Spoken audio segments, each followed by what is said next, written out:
우리 모든 종암교회의 성도님들 한 분 한 분을 주님께서 축복하여 주시고 앞으로도 이 종암교회를 통하여서 이 지역에 또 한국에 전 세계에 하나님의 넘치는 은혜가 퍼져나갈 수 있도록 귀하게 사용하여 주시옵소서. 오늘 예배를 온전히 주님께 의뢰합니다. 예수님의 이름으로 기도했습니다. 아멘. 앉아주시면 감사하겠습니다. 오랜만에 귀한 얼굴을 분들 뵙게 되어 정말 반갑습니다. 얼마 전에 정상직 목사님 또 좋은 일 있으셔서 이천 성서 침례교회에서 또 한 번 뵙고 또 오늘 이렇게 만나 뵈니까 정말 좋습니다. 제가 2015년 12월 말에 종암교회에서 파송을 해주셔서 파주에 있는 꿈사랑 침례교회에 사역자로 가게 되었습니다. 그때 가자마자 한동안은 저랑 저희 아내랑 또 저희 유아, 그 당시에 오나는 되게 어렸고 유아가 정말 종암교회를 많이 그리워했어요. 특히 유아는 우리 예랑이 언니 보고 싶다고, 예랑 언니 보러 가자고 주일 아침마다 맨날 그랬었습니다.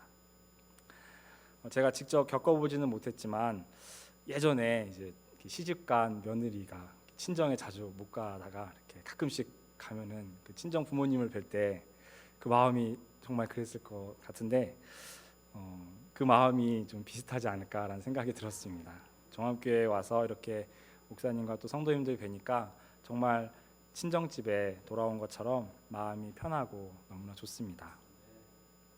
먼저 저희 가정의 간략한 근황을 알려드리도록 하겠습니다. 저희는 대한민국 북쪽 끝인데요. 파주에서도 문산에 살고 있습니다. 조금만 올라가면은 이제 민통선이 있는 그런 지역이고요. 또 저희 유아는 또 그 민통선 안에 휴전선 안에 있는 또 초등학교에 다니고 있습니다. 벌써 이사 가서 그곳에서 살게 된 지가 이제 올해로 4년째 됩니다. 그 사이에 이제 오나도 많이 컸고 이제 셋째 이나가 태어났고 또 내년 4월에 또 넷째가 태어날 것 같은데요. 정말 시간이 빠른 것 같습니다. 그래서 제가 이렇게 가만히 이렇게 생각을 해보다가 문득 그 전래 동화 중에 흥부와 놀부 이야기가 있거든요. 그 흥부와 놀부 이야기가 생각이 났어요. 그래서 왜 흥부는 그렇게 아이들을 많이 낳았을까 이런 생각이 들었거든요. 저도 이렇게 제가 아이를 많이 낳을 줄 몰랐는데, 그죠, 하나님이 주신 것 같습니다. 요새는 흥부 생각이 좀 많이 납니다. 뭐 그렇다고 정재영 전도사가 놀부인 건 아니고, 정재영 전도사도 흥부가 될 수 있었으면 좋겠는데요. 그 흥부가 제비 다리를 고쳐주지 않습니까? 그죠? 사실은 근데 흥부가 굉장히 가난해서 먹을 게 없었거든요. 그래가지고 이렇게 형님 집에 찾아갔다가 이렇게 밥 주걱 이렇게 뺨을 맞으면 그 밥풀을 떼어 먹는 그런 장면이 나오는데 왜 제비가 이렇게 땅바닥에 떨어져서 이렇게 움직이지 못하고 있으면 잡아먹을 생각을 안 했을까, 그런 생각을 해봤어요. 저 같으면은 이거 그동안에 단백질을 많이 못 먹었는데 고기를 오랜만에 보는구나 하고서는 얼른 잡아가지고 이렇게 구워서 먹었을 텐데 제비를 이렇게 안 잡아먹고 고쳐주잖아요. 왜 그랬을까, 그런 생각을 해보았습니다.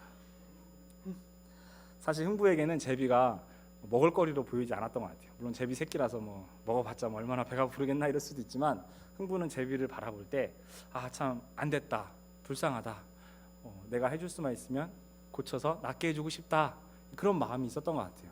뭐 그거 해준다고 해서 사실 나중에 뭐 이야기 나오는 것처럼 뭐 박씨를 물어다 줘서 막 큰 이렇게 복을 얻고 그런 걸 기대하고 해준 것이 아니라 정말 그냥 순수한 마음으로 해줬던 것 같아요. 반대로 이제 놀부도 제비 다리를 이렇게 고쳐주는데 놀부는 굉장히 의도가 많죠. 마음속에 음흉한 그 계획이 다 있어요. 그래서 놀부는 일부러 다리를 똑 부러뜨렸다가 고쳐주죠.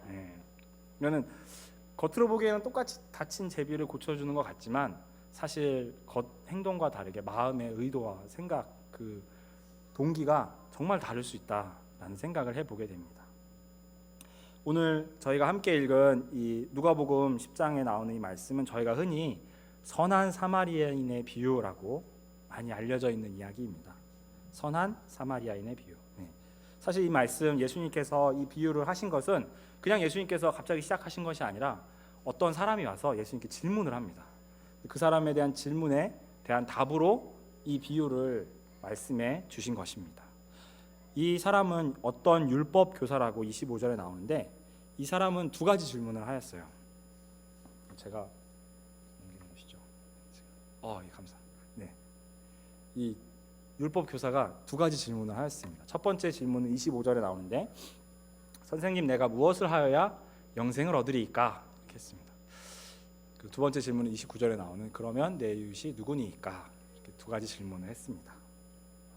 사실 예수님께서 이 율법 교사의 질문에 대해서 첫 번째 25절에 질문을 했을 때 그렇게 별로 답해주고 싶으시 않으셨던 것 같아요. 그냥 이렇게 귀찮으셨는지 다시 물어봅니다. 이렇게. 너는 어떻게 생각하느냐? 이렇게 다시 물어봅니다. 그래서 그 사람이 대답을 하니까 그래, 그 말이 맞아, 그냥 이렇게만 대답을 해줍니다.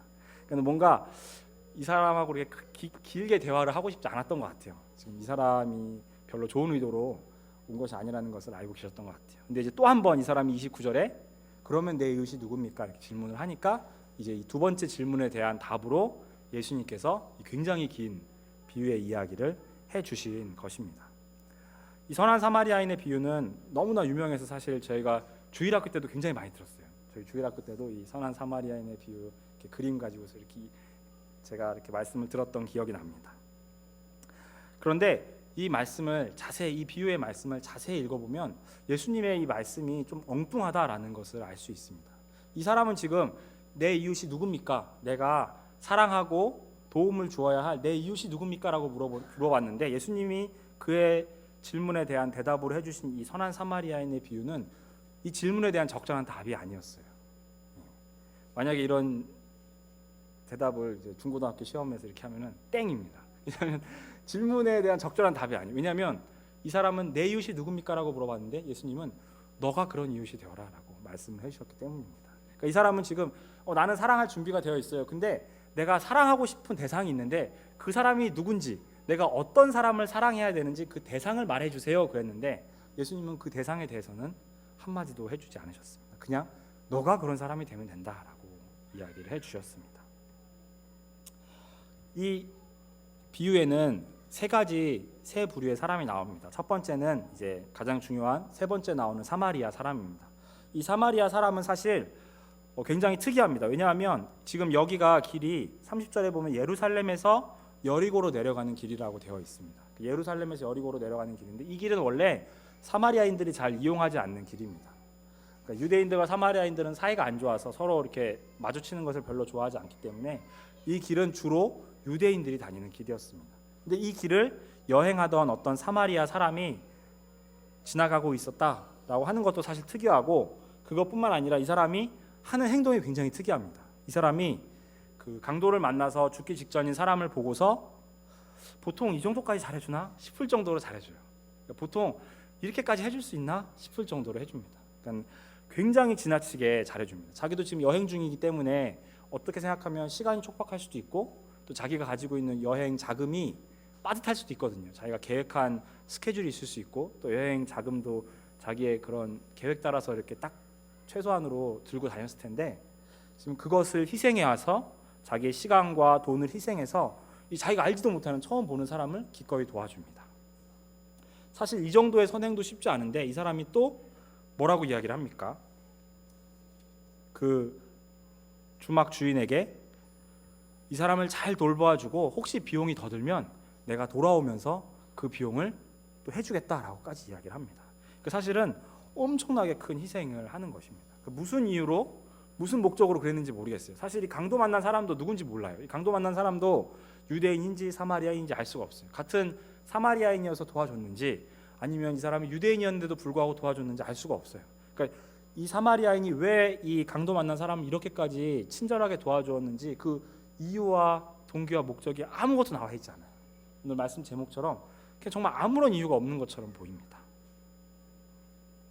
예수님께서도 거기에 대해서 아무런 말씀을 하지 않으십니다. 왜 이 사람이 이런 친절을 베풀었는지.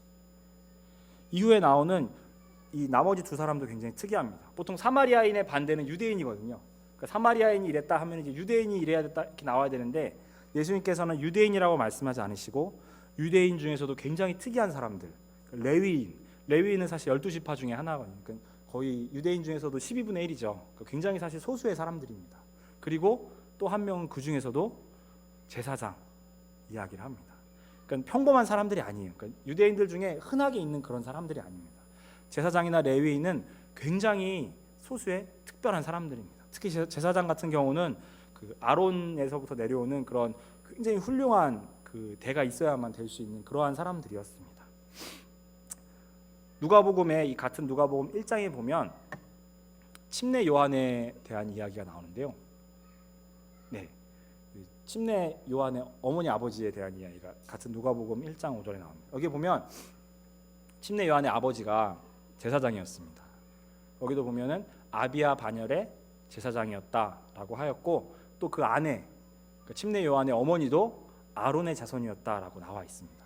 그러니까 아무나 제사장이 되고 아무나 제사장이 아내가 되고 이런 게 아니었던 것 같아요. 그러니까 굉장히 독특한 사람들이에요. 그냥 흔한 유대인들이 아닌 거죠. 예수님은 굳이 비유해서 이렇게 독특한 사람 두 명을 이야기하고 계십니다.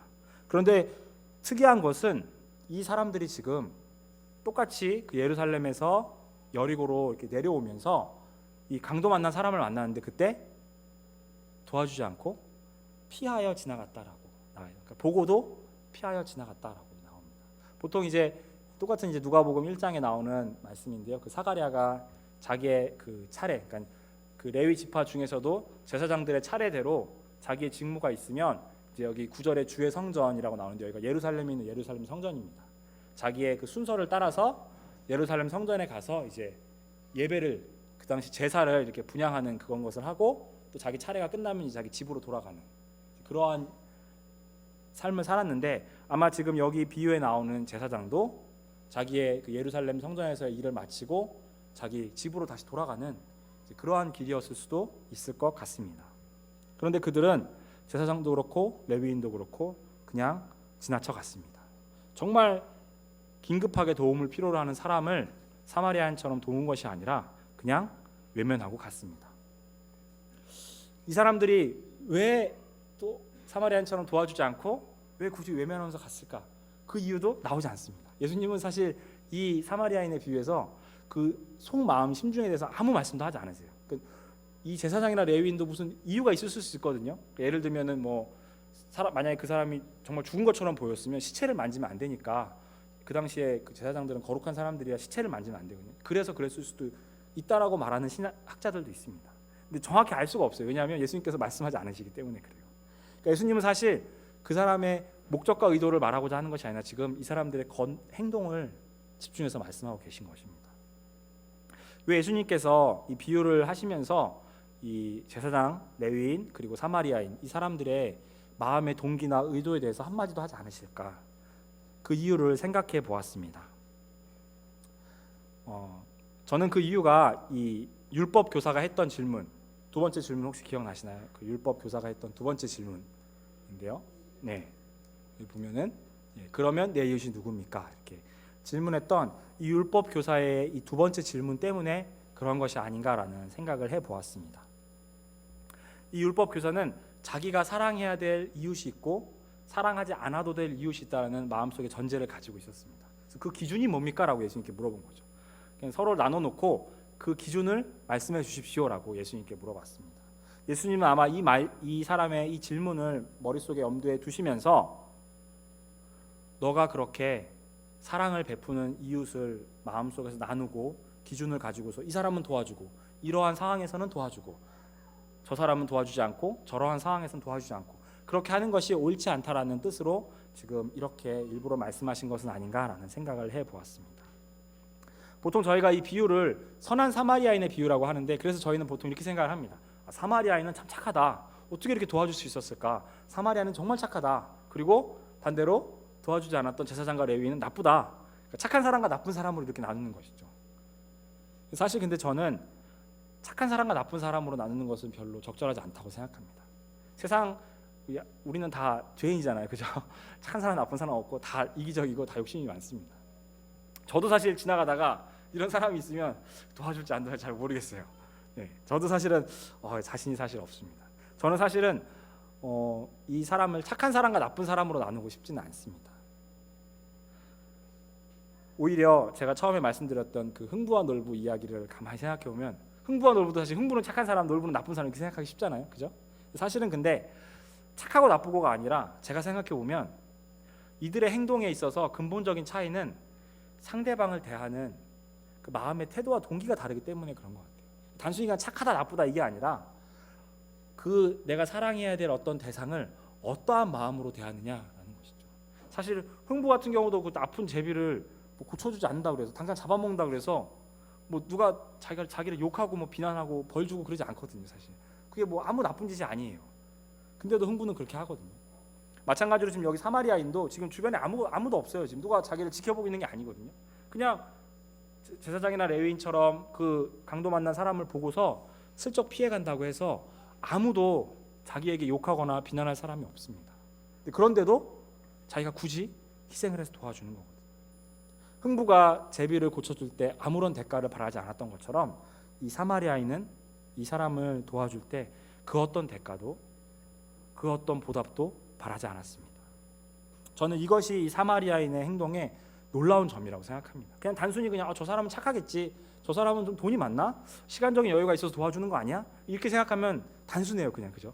저 사람은 그래 저럴 수 있어, 교회 열심히 다니지, 저 사람 여유가 있어서 그래, 이렇게 생각하면 돼요. 뭐 집안에 좀 시간도 여유가 있고 돈도 여유가 있나 보지, 좀 뭐 여러 가지 바쁜 일이 없나 보지, 그냥 이렇게 생각할 수 있는데 그런 것이 아니라 이 사람이 그런 행동을 할 때는 자기가 사랑하는 그 대상을 바라보는 그 마음이, 그 눈빛이 다르다는 것입니다.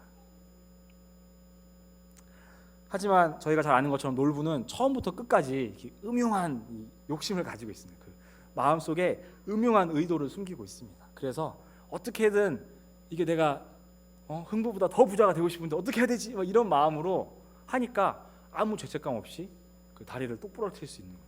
얼마나 아프겠어요. 그 제비가 불쌍하지 않습니까? 근데 아무 죄책감이 없어요. 왜냐하면 자기의 마음은 지금 이 제비가 아니라 이 제비를 통해서 얻을 놀라운 축복에 가 있거든요. 얘는 그냥 수단이에요. 그냥 뭐 이렇게 망치질할 때 망치처럼, 그냥 뭐 글씨 쓸 때 연필처럼 그냥 하나의 도구일 뿐이에요. 얘를 통해서 부자가 되면 되는 거니까. 얘는 그냥 아무것도 아닌 거죠. 이 자기 앞에 놓인 대상을 그 자체로 바라보지 않고 그것을 자기의 욕심을 이루기 위한 수단으로 바라보았던 것이 놀부의 마음이었습니다. 저는 지금 예수님께 와서 질문을 하고 있는 이 율법 교사도 똑같다고 생각합니다. 이 율법 교사가 두 가지 질문을 했는데 이 두 가지 질문 앞에는 이 사람의 마음속에 음흉한 동기가 나옵니다. 이 비유 안에는 제사장이나 레위나 사마리아인이 무슨 동기로 했는지 아무 이야기가 나오지 않는데 오히려 이 율법 교사에게는 그 동기가 나옵니다. 그 동기가 무엇이냐면 25절에 보면, 누가복음 10장 25절에 선생님 내가 무엇을 하여 영생을 얻으리이까, 그 앞에 율법 교사가 예수를 시험하여 이르되, 이렇게 나옵니다. 그러니까 지금 질문은 사실 굉장히 거룩하거든요. 이 질문 자체는 굉장히 멋있는 질문이에요. 굉장히 깊이 있고 심오한 질문이에요. 굉장히 거룩한 질문이에요. 그런데 그 질문의 마음속에 담긴 의도는 예수님을 시험하는 것이었습니다. 예수님으로부터 귀한 말씀의 가르침을 받아서 내가 한번 거룩하게 살아봐야겠다, 하나님 뜻대로 살아봐야겠다가 아니라 지금 많은 사람 앞에서 예수님을 시험하고 예수님께 창피를 주고 내가 더 율법에 정통한 사람이다라는 것을 모든 사람 앞에서 증명해 보이려는 그러한 마음을 가지고 있었습니다. 두 번째 질문 앞에도 똑같이 이 사람의 음흉한 의도가 드러납니다. 29절에 누가 내 이웃입니까? 라는 그 질문 앞에 자기를 옳게 보이려고 라고 그 의도를 여기서 누가복음의 저자는 기록하고 있습니다. 마치 놀부처럼 이 율법 교사는 음흉한 속내를 가지고 있습니다. 겉으로 보기에는 굉장히 거룩해 보이고 굉장히 심오한 지금 신학적인 논쟁을 하는 것 같은데 그 마음속 깊은 곳에는 이 율법 교사에게 사실은 자기 자신을 드러내 보이고 싶은 욕심이 가득했다라는 사실입니다. 사실 이 사람의 지금 질문, 내가 어떻게 하여야 영생을 얻을 수 있겠습니까? 라는 질문에 대해서 예수님께서 성경의 율법에 뭐라고 기록되어 있느냐라고 다시 되물으셨을 때 이 사람이 정확한 대답을 했습니다. 하나님을 사랑하고 이웃을 사랑하는 것입니다. 정확한 대답이에요. 정확한 모범 답안이에요. 사실 이 말씀이 성경책에 구약 성경에 나오는데 이 말씀이 같은 데 나오는 말씀이 아닙니다. 27절 혹시 성경책에 이렇게 표시가 조그맣게 되어 있는 걸 혹시 보시면은 첫 번째 그 하나님을 사랑하라는 말씀은 신명기에 나오는 말씀이고 두 번째 이웃을 사랑하는 말씀은 레위기에 나오는 말씀입니다. 그러니까 지금 이 사람은 지금 구약 성경에 정통한 사람이에요. 그래서 신명기 말씀도 탁, 레위기 말씀도 탁 해가지고 기가 막히게 모범 답안을 만들 수 있는 실력이 있는 상당히 지금으로 치면 신학 박사, 신학 교수님쯤 되는 그런 사람인 것 같아요. 얼마나 지금 심오한 사람입니까? 하지만 이 사람의 마음속에는 하나님의 사랑도 이웃에 대한 사랑도 전혀 없습니다. 오직 자기 자신에 대한 사랑밖에 없습니다. 우리는 사실 우리의 삶에 대해서, 우리의 지금 살아가고 있는 모습에 대해서 그럴듯한 의도, 명분을 붙이기를 참 좋아합니다. 나는 이렇게 하고 있어. 나는 이런 뜻으로 하고 있어. 주님의 나라와 영광을 위해서 살고 있어. 사실은 이런 말들은 굉장히 멋있어 보입니다. 저도 공부할 때 하나님 나라를 위해서 공부합니다. 이렇게 말하면 좀 더 멋있어 보이고 좀 더 거룩해 보이고 그렇습니다. 사실은 근데 그렇지 않을 때가 많습니다. 저에게 많은 분들이 만나면 전도사님 논문 쓰고 계시죠? 논문 언제 끝나요? 이렇게 많이 물어보십니다. 제가 지금 이제 2년 반 정도를 했는데요. 최대 10년까지 할 수 있어서 이제 7년 반이 남았습니다. 7년 반까지 꼭 해야 한다는 게 아니라 그 안에만 하면 된다라는 건데요. 네, 언제 끝날지 저도 잘 모르겠어요. 사실은 근데 저를 이렇게 오랜만에 만나 뵙는 분들께서 저에게 전도사님 논문 언제 끝나세요? 이렇게 물어보시면 사실 저는 너무 이렇게 부끄럽습니다. 왜냐하면 제가 지금 논문을 쓰고 있지만 이거 논문이 되겠나 싶은 생각이 많이 들어요. 공부는 이게 하면 할수록 끝이 없어가지고 이게 하면 할수록 내가 이렇게 모르는 게 많구나, 이렇게 세상에 읽어야 될 책들이 많다니, 이렇게 공부해야 될 게 많다니, 이런 생각이 들어서 점점 논문을 쓰면 쓸수록 저는 점점 자신이 없어지고 이러다가 10년 지나도 못 쓰는 거 아닌가, 이런 생각이 많이 듭니다. 게다가 예전처럼 저 혼자 막 공부하면 되는 게 아니라 이제는 처자식이 생기고 네, 우리 또 아이들이 자꾸 태어나고, 네, 그리고 머리도 예전처럼 좋아진 것 같지 않아요. 예전에 머리가 팍팍 돌아갔는데 지금 머리가 잘 안 돌아가고 책을 봐도 기억이 잘 안 나요. 네, 그리고 이것도 아이들도 또 이렇게 챙겨야 되고 또 이렇게 밥벌이도 해야 되고 또 생계도 유지해야 되고 막 온갖 생각을 다 하다 보면은 공부에 집중하기도 참 쉽지 않습니다. 머리가 복잡해지고 공부에 더 집중도 안 되고 이러다가 진짜 논문 못 쓰고 망하는 거 아니야? 이런 생각하면 또 더 집중이 더 안 돼요 또. 그래서 이게 악순환이 계속 반복됩니다. 예전에는 정말 공부가 정말 행복했거든요. 저는 공부하는 시간이 너무 좋아가지고 정말 시간 가는 줄 모르고 공부를 했어요. 공부를 막 집중해서 하다 보면 저도 공부를 사랑하고 이 공부가 저를 막 사랑하는 것 같아요. 저 그런 느낌이 들어요. 저 혼자의 느낌일지 모르겠는데 이 책이 저를 막 이렇게 사랑해주는 막 그런 느낌이 들어요. 그래서 막 이렇게 서로 이렇게 연애하는 것 같은 막 그런 느낌이 들었었는데 지금은 사실 그런 느낌이 잘 안 들어요. 그냥 공부 그만하고 다시 그냥 전도사나 열심히 할까, 이런 생각도 듭니다. 네, 전도사 사역이 쉽다는 뜻이 아니라 그만큼 지금 공부가 사실 저에게 굉장히 큰 부담으로 다가오고 있습니다. 왜 그럴까를 생각해봤습니다. 내가 진짜 머리가 나빠졌나? 아니면 예전처럼 공부가 날 사랑해주지 않나? 그런 생각을 하는데 가만 생각해보니까 제가 그 이유를 알게 됐어요. 제가 정말 중고등학교 때는 정말 공부가 너무 재밌었거든요. 공부하는 시간이 너무 즐겁고 막 행복했어요. 근데 가만 생각해보면 왜 그랬나 싶어 생각해보면 아무도 저한테 공부를 잘할 것을 기대하지 않으셨어요. 그러니까 저희 부모님도 별로 제가 공부를 잘할 줄 모르셨대요. 그리고 저도 제가 이렇게 공부를 잘할 줄 몰랐어요. 그래서 대학도 그렇게 갈 줄 몰랐는데 어떻게 하다 보니까 그냥 이렇게 가게 됐는데 정말로 제가 이렇게 원해서 간 것이 아니라 담임 선생님께서 이렇게 한번 써봐라, 원서를 넣어봐라, 그래서 넣었더니 그냥 이렇게 됐어요. 그런데 그 당시에는 공부를 할 때 누가 막 공부해라 해서 공부한 것도 아니고 또 내가 공부해가지고 막 좋은 대학에 가야지 이런 생각을 하고 공부한 게 아니었어요. 그냥 정말 공부가 너무 좋아서 했던 것 같아요. 대학 때도 제가 막 공부하면서 막 이거 해가지고 막 대기업에 취직해야지 막 이런 생각하면서 공부한 게 아니라 대학 때도 그냥 정말 공부가 너무 재밌더라고요. 그래서 그냥 공부를 열심히 했었어요. 그래서 정말로 그때는 공부가 재밌었는데 왜 지금 공부가 재미없을까 생각을 해보니까 지금은 제가 공부를 할 때 계속 공부 자체를 바라보는 게 아니에요. 마치 놀부가 제비를 바라볼 때 제비를 보는 게 아니라 그 제비 뒤에 꿍꿍이가 있잖아요. 내가 이거 해가지고 이거 박씨 얻어가지고 이거 해야지, 이걸 생각하는 것처럼 저도 계속 그런 생각을 하는 것 같아요. 내가 지금 공부를 하고 있는데 나이는 들어가고 모은 돈도 없고 이러다가 애들은 자꾸 태어나고 어떡하지? 이러니까는 이 박사 논문이 꼭 그 제비가 물어다주는 박씨 논문 박씨 같은 거, 박씨. 이 박사 논문이 박씨처럼 저한테 딱 떨어지면 이제 이걸로 모든 문제가 해결되는 거죠. 여기서 이제 막 금은보화가 나오고 막 이렇게 제가 공부 그 자체로 사랑하지 않더라고요. 어느 순간 그 공부를 수단으로 대하는 것을 알게 됐어요. 하나님께서 저에게 어떻게 보면 공부에 대한 은사를 주시고 또 하나님 말씀을 더 깊이 연구하라고 시간을 주시고 귀한 기회를 주셔서 제가 공부를 하고 있는데 제 마음이 어느 순간에 그 공부를 사랑하는 것이 아니라 그 뒤에 것을 바라보고 있더라고요. 마치 저는 제사장과 레위인들이 왜 이 사람을 그냥 나도 그냥 갔을까 생각해 봤는데 이 얘를 도와줬을 때 그 뒤에 남는 게 없거든요. 그 계산을 해보니까 얘를 도와준다고 해서 뭐 누가 알아주는 것도 아니고 그죠? 뭐 되는 게 없는 거예요. 그 뒤에 걸 생각하니까 도와주지 않은 것은 아닌가라는 생각을 해보았어요. 사마리아인은 그 뒤를 생각하지 않고 이 사람을 그냥 바라봤거든요. 그래서 그냥 불쌍히 그냥 불쌍히 여긴 거예요, 정말. 근데 제사장과 레위인들은 그 뒤를 바라봤던 것 같아요. 제가 공부를 하면서 이 사실을 깨달으면서 정말 하나님께 회개했습니다. 사실은 정말 이렇게 세상에서 지혜로운 거는 계획적으로 사는 거예요. 내가 이만큼의 시간, 이만큼의 돈, 이만큼의 어떤 에너지를 투자했으면 뭔가 결과가 있어야 되거든요. 그거 없으면은 허탕친 거잖아요, 그죠? 그냥 허공으로 산산이 날아간 거잖아요.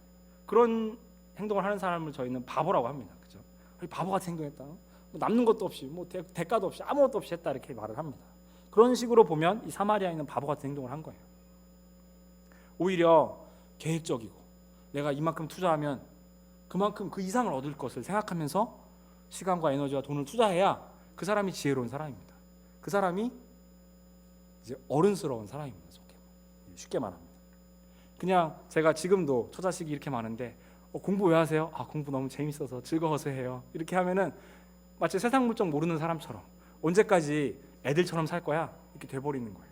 그냥 바보 같고 순진한 사람처럼 돼버리는 거죠. 얼른 공부해서 빠른 시간 안에 박사 논문 따고 또 빠른 시간 안에 어떻게든 교수 자리를 얻어서 뭐 안정적인 자리를 얻고 뭐 이렇게 돈도 벌고 이래야 사람 구실도 하고 그래야 똑똑한 사람처럼 영리한 사람처럼 보이는 것입니다. 사실 이 예수님의 이 비유에서 제사장과 레위인의 모습은 바로 저의 모습이었습니다. 저에게는 그냥 공부, 하나님께서 저에게 공부하라고 주신 이 귀한 공부가 아니라 그 다음에 무언가가 있었습니다. 저에게는 더 이루어야 할 꿈이 있다고 생각했어요. 저에게는 하지 않으면 안 될 많은 일들이 있다고 생각했어요. 저는 다른 사람들로부터 인정을 받아야 된다고 생각했고 제 스스로도 만족해야 된다고 생각했습니다. 안정적인 삶을 살아야 한다고 생각했고 그리고 명예로운 지위에 올라가야 된다고 생각을 했습니다. 그러니까 공부가 저를 사랑해주지 않는 것 같습니다. 저는 이런 마음을 제가 만약에 가지고 있다면 계속해서 이런 마음을 제가 가지고 산다면 정말 제 눈앞에 있는 강도 만난 사람을 보고 피하고 지나갈 것 같아요. 왜냐하면 나에겐 더 바쁜 일이 있거든. 나에겐 지금 더 해야 될 일이 있어. 지금 빨리 논문을 가서 끝내야 되는데 지금 이 사람을 내가 왜 도와줘? 이 사람 도와준다고 남는 게 뭐가 있는데 내가 뭐 하려고 그런 바보 같은 짓을 해야 돼? 저도 제사장과 레위인처럼 그러한 삶을 살게 되지 않을까라는 생각을 해보았습니다. 예수님께서는 일부러 이 사마리아인의 비유에서 이 사마리아인이 이 불쌍한 사람을 이 강도 만난 사람을 도와주는 그 모습을 굉장히 자세하게 일부러 설명하고 계십니다. 가서 기름과 포도주를 그 상처에 붓고 싸매고 자기 짐승에 태워 주막으로 데리고 가서 돌보아 주니라. 그 이튿날 그가 주막 주인에게 데나리온 2를 내어주며 이르되 이 사람을 돌보아 주라. 비용이 더 들면 내가 돌아올 때 갚으리라. 굉장히 길게 예수님께서 이 사마리아인이 이 불쌍한 사람을 어떻게 도와주었는지에 대해서 말씀해 주고 계십니다. 이 사람이 그렇게 하나하나 돌봐 줄 수 있었던 이유는 이 사람이 시간도 많고 여유 있고 그냥 할 일이 없어서 그냥 도와줘도 되니까 그런 것이 아니라 이 사람의 마음속에 그 사람을 정말 그 자체로 불쌍히 여기는 마음, 정말 그 사람 그 자체를 귀하게 여기는 마음이 있었기 때문에 이러한 일을 할 수 있었다는 것을 예수님께서는 지금 알려주고 계신 것입니다. 율법교사는 분명히 이 비유의 말씀을 듣고 마음이 굉장히 찔렸을 거예요. 아마 저처럼 굉장히 마음이 찔렸을 것 같아요. 왜냐하면 자기는 사마리아인이 아니었거든요. 자기는 마음속에 다 계획하고 있는 계획적인 사람이었어요. 그래서 예수님께서 36절에 네 생각에는 이 세 사람 중에 누가 강도 만난 자의 이웃이 되겠느냐라고 예수님께서 물어보셨을 때 세 번째 사마리아인입니다 이렇게 대답하면 되는데 그렇게 대답하지 않습니다. 뭐라고 대답합니까? 30절에 자비를 베푼 자니이다 이렇게 대답합니다. 자기는 그게 싫은 거예요. 사마리아인이 싫고 그 사람이 그렇게 좋은 일을 했다라는 것이 싫은 거죠. 오히려 제사장이 그런 일을 했으면 첫 번째 제사장이죠 이렇게 할 텐데 자기가 예상치도 못한 그러한 정말 사람 취급도 하지 않고 하나님을 믿는 믿음도 없다고 생각하는 그 사마리아인이 이런 좋은 일을 했다라는 이야기를 들었을 때 그 사람은 마지못해서 자비를 베푼 자입니다라고 대답을 합니다. 그래서 예수님께서 가서 너도 이와 같이 하라 라고 말씀해 주십니다. 저는 이 말씀을 읽으면서 이 가서 너도 이와 같이 하라 라는 이 예수님의 말씀이 꼭 저에게 하시는 말씀처럼 들렸습니다. 그래, 너에게도 지금 바쁜 일이 있지. 너도 지금 열심히 공부해야 돼. 24시간이 모자라. 그리고 또 이게 처자식도 돌봐야 돼. 얼마나 바쁘겠어. 근데 가서 너도 이와 같이 하라 라고 예수님께서 저에게 말씀하시는 것처럼 들렸습니다. 사실 예수님은 이 율법 교사에게만 지금 이렇게 말씀하신 것이 아니라 본인이 직접 그런 삶을 사셨습니다. 안식일 날 아픈 사람을 고쳐주면 분명히 그걸 지켜보고 있던 바리새인들이 자기를 꼬투리 잡아서 비난하고 손가락질하고 정죄할 걸 알면서도 예수님께서는 정말 자기에게 돌아올 것이 아무런 대가가 없음을 알면서도 그 사람을 도와주고 고쳐줍니다. 그래서 정말 욕을 먹고 손가락질 당하고 네가 그러고도 하나님 아들이냐라는 소리를 들어도 예수님은 그러한 삶을 사셨습니다. 언제나 그러한 예수님의 모습 속에는 그 사람을 불쌍히 여기셨다라는 표현이 나옵니다. 예수님은 정말 그러한 삶을 사셨습니다. 우리는 우리 눈앞에 있는 당장 그 사람, 그 상황에 집중하지 않고 더 거창한 대의나 원대한 목적을 바라보며 살 때가 많이 있습니다. 나는 지금 이걸 위해서 이 원대한 목적을 위해 살아야 돼. 나는 이걸 이루어야 돼. 그러니까 지금 이건 중요하지 않아. 사실 그러한 모습으로 우리가 살 때가 얼마나 많이 있습니까? 그러나 하나님께서는 우리 지금 당장 눈앞에 있는 바로 그 사람, 바로 그 상황에 집중하기를 우리에게 원하고 계십니다. 왜냐하면 하나님께서 우리 눈앞에 그 사람을, 그 상황을 두셨기 때문입니다. 그 사람, 그 상황에 집중하고 거기에 충실하게 사는 것은 바로 하나님을 섬기는 것입니다. 오늘 마지막으로 예수님께서 하신 마태복음 25장의 말씀을 함께 읽고 마치도록 하겠습니다. 제가 넘기겠습니다. 마태복음 25장 35절부터 40절 말씀에 보면 예수님께서 이런 말씀을 하십니다. 여기서 내가 이제 예수님인데요.